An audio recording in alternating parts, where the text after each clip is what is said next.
चलिए जानते हैं उत्तर प्रदेश की 25 महत्वपूर्ण खबर केवल 10 मिनट में।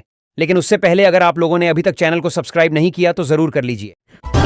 उत्तर प्रदेश में शिक्षा का अधिकार अधिनियम 2009 के तहत सत्र 2026 से 27 के लिए निजी स्कूलों में 25% सीटों पर प्रवेश की पूरी समय सारणी जारी कर दी गई है। इस योजना के तहत दाखिले लॉटरी प्रणाली से 3 चरणों में कराए जाएंगे। सरकार का दावा है कि इससे आर्थिक रूप से कमजोर और वंचित वर्ग के लाखों बच्चों को नामी निजी स्कूलों में गुणवत्तापूर्ण शिक्षा का मौका मिलेगा। अभिभावकों से तय समय पर आवेदन करने की अपील की गई है ताकि कोई भी पात्र बच्चा इस योजना से वंचित न रह जाए। उत्तर प्रदेश सरकार ने ग्रामीण महिलाओं को आर्थिक रूप से मजबूत बनाने के लिए मेगा एक्शन प्लान तैयार कर लिया है। डिप्टी सीएम केशव प्रसाद मौर्य ने बताया कि राष्ट्रीय ग्रामीण आजीविका मिशन के तहत प्रदेश की 3 करोड़ महिलाओं को स्वयं सहायता समूहों से जोड़ा जाएगा। सरकार का लक्ष्य इनमें से कम 1 करोड़ महिलाओं को लखपति दीदी बनाना है। इस योजना से न सिर्फ महिलाओं को रोजगार मिलेगा बल्कि गांवों की अर्थव्यवस्था को भी नई ताकत मिलेगी। सहारनपुर में 50 साल पुरानी तिब्बती मार्केट पर प्रशासन का बुलडोजर एक्शन तय माना जा रहा है।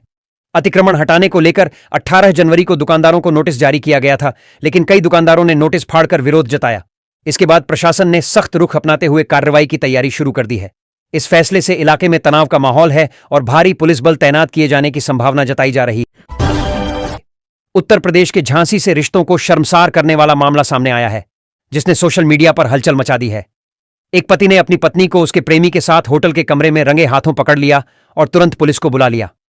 पूछताछ के दौरान महिला ने जो बयान दिया उसे सुनकर पुलिसकर्मी भी हैरान रह गए। इस पूरी घटना का वीडियो तेजी से वायरल हो रहा है और लोग तरह तरह की प्रतिक्रियाएं दे रहे हैं। आगे की खबर जानने से पहले कमेंट बॉक्स में जरूर बताइए आप किस जिले में रहते हैं, ताकि हम उस जिले के महत्वपूर्ण खबर सबसे पहले आप तक पहुंचा सकें। उत्तर प्रदेश में मतदाता सूची के विशेष गहन पुनरीक्षण अभियान को लेकर चुनाव आयोग पूरी तरह एक्टिव मोड में है। 6 फरवरी तक मतदाता अपने दावे और आपत्तियां दर्ज करा सकेंगे। मुख्य निर्वाचन अधिकारी नवदीप रनवा ने खुद कई बूथों का निरीक्षण किया, जहां बीएलओ ने मतदाता सूची पढ़कर सुनाई। निर्वाचन विभाग ने नागरिकों से अपील की है कि वे समय रहते अपना नाम, पता और अन्य विवरण जांच लें, ताकि फर्जी और गलत प्रविष्टियों को हटाया जा सके। उत्तर प्रदेश में बिजली उपभोक्ताओं को जल्द बड़ी राहत मिलने वाली है। बिजली विभाग ने बिलिंग ऐप पर नया सॉफ्टवेयर अपलोड कर दिया है, जिससे व्यवस्था और पारदर्शी होगी। अब मीटर रीडर घर पहुंचकर ही उपभोक्ताओं को ओटीएस योजना के तहत उनकी पात्रता की पूरी जानकारी देंगे। इससे लोगों को बिजली दफ्तरों के चक्कर नहीं लगाने पड़ेंगे और बिल से जुड़ी समस्याओं का समाधान मौके पर ही हो सकेगा। शादी के 14 साल बाद अपर्णा यादव और प्रतीक यादव के अलग होने की खबर ने सियासी हलकों में हलचल मचा दी है। प्रतीक यादव ने विदेश से इंस्टाग्राम पोस्ट कर पत्नी पर गंभीर आरोप लगाए और तलाक लेने की बात कही है। पोस्ट सामने आते ही यह मामला सोशल मीडिया से लेकर राजनीतिक गलियारों तक चर्चा का विषय बन गया। अपर्णा यादव वर्तमान में बीजेपी से जुड़ी हैं और राज्य योजना आयोग की उपाध्यक्ष हैं। ऐसे में इस निजी विवाद के राजनीतिक मायने भी निकाले जा रहे हैं। अगर अभी तक आप लोगों ने चैनल को सब्सक्राइब नहीं किया है तो चैनल को सब्सक्राइब तुरंत कर लीजिए, क्योंकि सबसे पहले आपको उत्तर प्रदेश की महत्वपूर्ण 25 खबर यहीं मिलेगी। यूपी बोर्ड ने हाई स्कूल और इंटरमीडिएट परीक्षा 2026 को लेकर बेहद सख्त निर्देश जारी कर दिए हैं। अब परीक्षा केंद्र में प्रवेश के लिए छात्रों को एडमिट कार्ड के साथ आधार कार्ड भी अनिवार्य रूप से लाना होगा। बिना आधार कार्ड किसी भी छात्र को परीक्षा हॉल में प्रवेश नहीं मिलेगा। नकल पर पूरी तरह लगाम लगाने के लिए डिजिटल निगरानी, जियो टैगिंग, उड़नदस्ते और स्टैटिक मजिस्ट्रेट की तैनाती की जाएगी। परीक्षा केंद्रों पर मोबाइल फोन और किसी भी तरह के इलेक्ट्रॉनिक डिवाइस पर पूरी तरह प्रतिबंध रहे। मुख्यमंत्री योगी आदित्यनाथ ने भ्रष्टाचार के खिलाफ बेहद सख्त तेवर दिखाए हैं। प्रधानमंत्री आवास योजना शहरी 2.0 के लाभार्थियों से संवाद के दौरान सीएम योगी ने 2 टूक कहा कि गरीबों से घूस मांगने वालों को किसी भी कीमत पर बख्शा नहीं जाएगा। उन्होंने साफ शब्दों में चेतावनी दी कि ऐसे अफसरों और कर्मचारियों का अगला ठिकाना सीधे जेल होगा। मुख्यमंत्री ने अधिकारियों को निर्देश दिए कि योजनाओं का लाभ बिना किसी बाधा और पूरी ईमानदारी से जरूरतमंदों तक पहुंचे। उन्नाव दुष्कर्म मामले में आरोपी पूर्व विधायक कुलदीप सिंह सेंगर को एक बार फिर बड़ा झटका लगा है। दुष्कर्म पीड़िता के पिता की संदिग्ध मौत के मामले में दिल्ली हाईकोर्ट ने सेंगर की जमानत याचिका खारिज कर दी है। कोर्ट के इस फैसले से सेंगर की कानूनी मुश्किलें और गहरा गई हैं। पीड़िता के परिवार ने फैसले का स्वागत किया है और इसे न्याय की दिशा में अहम कदम बताया है। उत्तर प्रदेश परिवहन निगम सहारनपुर मंडल में बेरोजगार युवाओं के लिए बड़ी खुशखबरी लेकर आया है। निगम 420 संविदा चालक और 156 आउटसोर्सिंग परिचालकों की भर्ती करने जा रहा है। चालकों के लिए 28 जनवरी को रोजगार मेला आयोजित किया जाएगा, जबकि परिचालकों को 24 जनवरी तक सेवायोजन पोर्टल पर आवेदन करना होगा।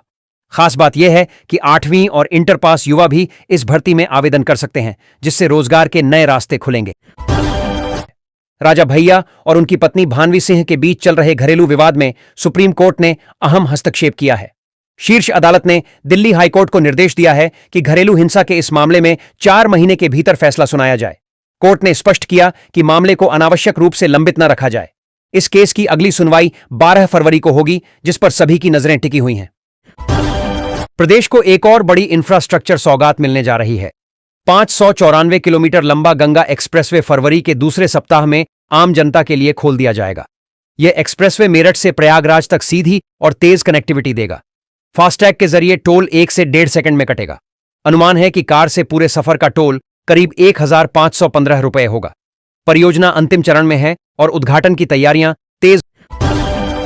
दादरी गाजियाबाद बुलंदशहर में मेट्रो की मांग। 50 लाख लोगों की उम्मीदें जुड़ी। दादरी के लोगों ने मुख्यमंत्री योगी आदित्यनाथ को पत्र लिखकर मेट्रो विस्तार की मांग की है।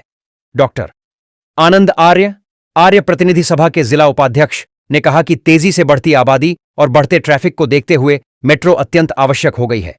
अगर यह योजना लागू होती है तो करीब 50 लाख लोगों को सीधा फायदा मिलेगा और एनसीआर में कनेक्टिविटी को नया आयाम मिलेगा। विशेषज्ञ इसे शहर और उपनगरों के विकास के लिए गेम चेंजर कदम मान रहे हैं। उत्तर प्रदेश में सड़क सुरक्षा को लेकर परिवहन विभाग ने बड़ा और सख्त फैसला लिया है। अब नई दोपहिया गाड़ी की बिक्री पर चालक और पीछे बैठने वाले दोनों के लिए 2 ISI मार्क वाले हेलमेट देना अनिवार्य होगा। परिवहन मंत्री ने नो हेलमेट नो फ्यूल नियम को सख्ती से लागू करने के निर्देश दिए हैं। नियम तोड़ने पर 1000 रुपए का जुर्माना लगेगा और ड्राइविंग लाइसेंस 3 महीने तक निलंबित किया जा सकता है। सरकार का मकसद सड़क हादसों में होने वाली मौतों को कम करना है। स्मार्ट प्रीपेड मीटर उपभोक्ताओं के लिए बिजली विभाग ने बड़ी राहत का ऐलान किया है। नई एसओपी के तहत अब छुट्टी के दिन बिजली कटौती नहीं की जाएगी। अगर बैलेंस खत्म हो जाता है तो उपभोक्ताओं को 3 दिन की अतिरिक्त मोहलत मिलेगी। पावर कॉर्पोरेशन ने सभी एमडी को निर्देश जारी कर दिए हैं ताकि आम लोगों को किसी तरह की परेशानी न हो और नियमों का सख्ती से पालन किया जाए। उत्तर प्रदेश में त्रिस्तरीय पंचायत चुनाव को लेकर बड़ी तस्वीर अब साफ होती दिख रही है। पंचायती राज मंत्री ओम प्रकाश राजभर ने साफ कहा है कि पंचायत चुनाव की पूरी प्रक्रिया जून 2026 तक पूरी कर ली जाएगी। इस बयान के बाद प्रदेश भर में संभावित प्रत्याशियों की सक्रियता बढ़ गई है और प्रशासनिक मशीनरी भी अलर्ट मोड में आ गई है। माना जा रहा है कि चुनावी तैयारियों के लिए अब महज 6 महीने का समय बचा है। दादरी, गाजियाबाद और बुलंदशहर को मेट्रो नेटवर्क से जोड़ने की मांग अब तेज हो गई है। दादरी के लोगों ने मुख्यमंत्री योगी आदित्यनाथ को पत्र लिखकर मेट्रो विस्तार की मांग उठाई है। आर्य प्रतिनिधि सभा के जिला उपाध्यक्ष डॉक्टर आनंद आर्य का कहना है कि तेजी से बढ़ती आबादी और ट्रैफिक को देखते हुए मेट्रो बेहद जरूरी हो गई है। अगर यह योजना लागू होती है तो करीब 50 लाख लोगों को सीधा फायदा मिलेगा और एनसीआर में जाते जाते बस इतना कहूंगा, वीडियो को लाइक जरूर करिएगा और कमेंट बॉक्स में अपने जिले का नाम जरूर लिख दीजिएगा।